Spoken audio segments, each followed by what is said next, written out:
Warahmatullahi wabarakatuh. Tepang deui sareng Bu Desi di pengajaran bahasa Sunda. Bismillahirrahmanirrahim. Hayu barudak urang kawitan heula. Kompetensi dasar dinten ayeuna mangga diaos barudak.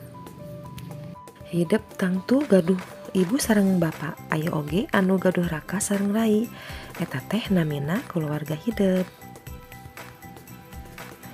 Sayah dalam bahasa Sunda disebutnya abdi atau kuring.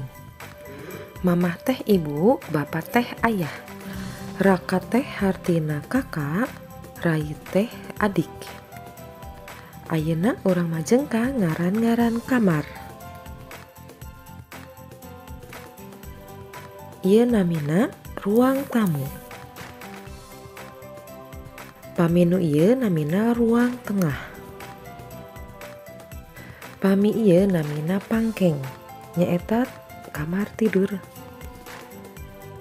Salajengna barudak ieu namina pawon atanapi dapur. Pami anu ieu namina jamban. Alhamdulillah barudak sakitu wae pengajaran ti Ibu. Wassalamualaikum warahmatullahi wabarakatuh.